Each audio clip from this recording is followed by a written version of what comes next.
Press conference लेकर मीरा भाईंदर महानगर पालिका में लगभग 100 करोड़ से ज़्यादा का भ्रष्टाचार होने का आरोप लगाया है और उन्होंने आरोप लगाया कि प्रशासन ने ये भ्रष्टाचार किया है। क्या कहेंगे इस बारे में? देखिए, मैं तो चाहूँगी कि अभी नहीं, सिर्फ कोरोना के नहीं, लास्ट कुछ सालों के आप भ्रष्टाचार को बाहर निकालिए ही। मेरी इच्छा है कि उसकी आप तफ्तीश करें। आप जब हम किसी पे आरोप लगाते हैं तो फिर उसकी चौकसी या आप जो कहते हैं तफ्तीश पूरी की पूरी होनी चाहिए। मैं आप लोगों के माध्यम से कहना चाहूँगी प्रशासन को कि करिए। अब आप सभी वो प्रकरण निकालिए जिसमें आप लोगों को संशय है कि भ्रष्टाचार हुआ है। और ये जो 100 करोड़ के भ्रष्टाचार का जो आरोप है, पहले तो उसमें से इन 100 करोड़ में से कितने लोगों ने किसका टेंडर भरा है वो देखिए, किसके किसके पास से ये आए हैं।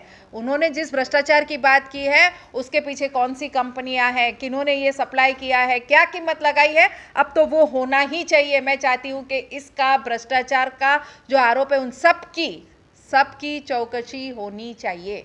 क्या आप अपनी ओर से इस भ्रष्टाचार के जांच की मांग करते हैं महाराष्ट्र शासन से? देखिए, मैं फिर कहती हूँ कि जब मांग उठी है तो मैं करूँ कोई करे। मैं ये चाहती हूँ कि उन्होंने जो मांग की, मैं भी अपनी तरफ से कहती हूँ कि बिल्कुल उसकी जांच होनी ही चाहिए। मैडम, भ्रष्टाचार के आरोप बार बार लगते आए हैं, लेकिन ये सिर्फ एक राजनीतिक मुद्दा बनकर रह जाता है, लेकिन कार्रवाई कुछ नहीं होती है। इस बारे में क्या कहेंगे? क्योंकि मैं ये मानती हूँ कि चोर वही है जिसके हाथ में चाबी है। हम अपनी गुहार कहाँ लेके जा रहे हैं? मैं इसीलिए तो कहती हूँ कि उसके मूल तक पहुँचे कि ये भ्रष्टाचार के मूल कहाँ तक है, कहाँ से ये शुरू हुआ है, कब से ये शुरू हुआ है। उस मूल तक पहुँचिए, तब आपको मालूम पड़ेगा कि ये भ्रष्टाचार की मांग सिर्फ राजनीतिक रह के क्यों हो जाती है। मैडम, एक लोक प्रतिनिधि के तौर पर आपकी भी एक नैतिक जिम्मेदारी बनती है कि अगर ऐसा कोई भ्रष्टाचार हो रहा है तो उस पर कार्रवाई करने के लिए आप पहल करें और उसको आखिर अंजाम तक पहुंचाएं, लेकिन ऐसा कुछ देखने को नहीं मिलता। इस बारे में क्या कहेंगे?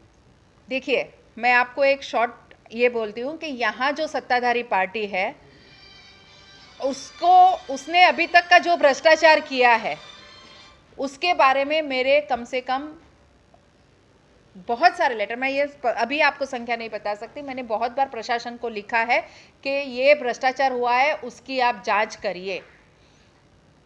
आपको स्टेशन का बता दूं, भाईंदर स्टेशन वेस्ट, सॉल्ट की ज़मीन, कोई जांच नहीं, कोई ये नहीं। सॉल्ट की ज़मीन पे हमने बांध भी दिया, अब उसको वापस डिसमेंटल भी कर दिया।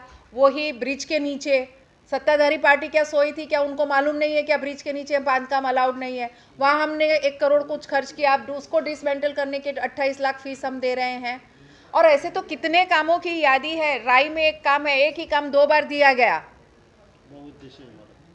2 बार दिया गया, वो काम दोनों बार पूर्ण नहीं हुआ। सिर्फ अधिकारियों का ये रिमार्क रहता है कि कामात अडथळा आहे।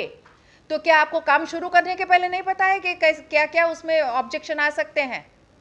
तो ऐसे तो लंबी लिस्ट है। इसीलिए मैं बार बार कहती हूँ अब तो भ्रष्टाचार की जांच होनी ही चाहिए। मैं तो बोलती हूँ स्पेशल कमेटी फॉर्म करिए और उस पर इन सब मुद्दों को मैं देने को तैयार हूँ कि इन सब मुद्दे पर, हमारी बुआरी गटर सबसे बड़ा भ्रष्टाचार उसमें हुआ है, हमारे TDR स्कैम सबसे बड़ा भ्रष्टाचार उस TDR में हुआ है। आज भी वो जमीन हमारे हाथ में नहीं है जिस पे TDR दे दिया गया है। इन सब भ्रष्टाचारों की जांच होनी चाहिए।